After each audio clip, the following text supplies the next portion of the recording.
اعوذ باللہ من الشیطان الرجیم بسم اللہ الرحمن الرحیم۔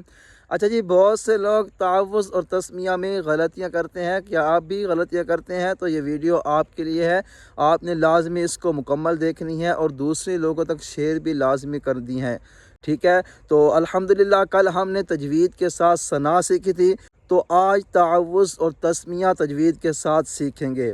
سب سے پہلے تعوذ ہم سیکھتے ہیں، چلتے ہیں تعوذ کی طرف۔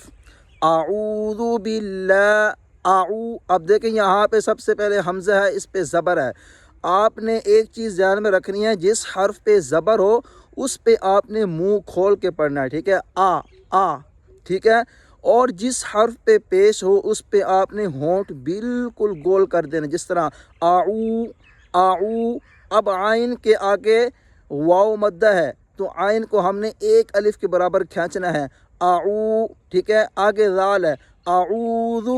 اب یہاں پر لوگ کیا کرتے ہیں، ذال پہ سیٹی دے دیتے ہیں، جس کی وجہ سے حرف زا سے تبدیل ہو جاتا ہے، تو یہ بالکل حرام اور گناہ ہے، ٹھیک ہے؟ تو آپ نے سیٹی نہیں دینی، یہاں سے نکالنا ذال، اعوذ، ٹھیک ہے؟ اعوذ، اعوذ باللہ۔ اب بی پڑھنا ہے، ٹھیک ہے؟ بے نہیں پڑھنا، اور یاد رہے کہ جس حرف پہ زیر ہو اس پہ آپ نے ہونٹوں کو بالکل نیچے جھکا دینا ہے، بی، ٹھیک ہے؟ باللہ۔ اور کچھ لوگ اللہ کو موٹا کر دیتے ہیں، حالانکہ یہاں پہ اللہ کو موٹا نہیں کرنا، اللہ کو باریک پڑھنا ہے۔ کل ہم نے ثنا میں اللہ کو موٹا کیا تھا، تو آج ہم نے تعوذ میں اللہ کو باریک پڑھنا ہے۔ کیوں باریک پڑھنا ہے؟ آپ نے یہ بات لازمی سننی ہے۔ لفظ اللہ کا آپ نے پچھلا حرف دیکھنا ہے، ٹھیک ہے؟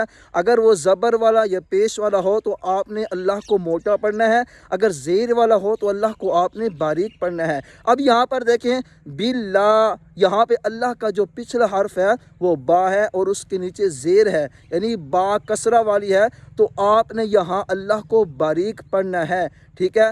باللہ، سخت کر کے اس کے اوپر شد ہے، باللہ من شین پہ شد ہے، آپ نے اس کو سخت کرنا ہے، ٹھیک ہے؟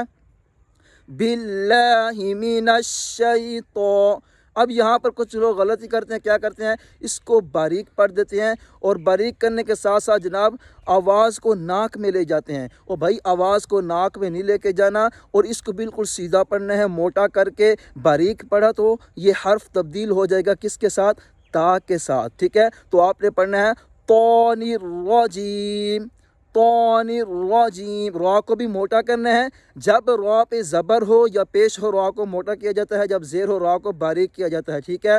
اب میں اس کو دوبارہ پڑھتا ہوں، اعوذ باللہ من الشیطان الرجیم، ٹھیک ہو گیا؟ تو اب چلتے ہیں، میرے خیال میں ویڈیو بڑی ہو رہی ہے، تو انشاءاللہ کل تسمیہ پڑھیں گے، ٹھیک ہے؟ امید ہے کہ آپ کو یہ بات سمجھ آ گئی ہوگی۔ اللہ پاک عمل کرنے کی توفیق عطا فرمائے۔ جزاک اللہ۔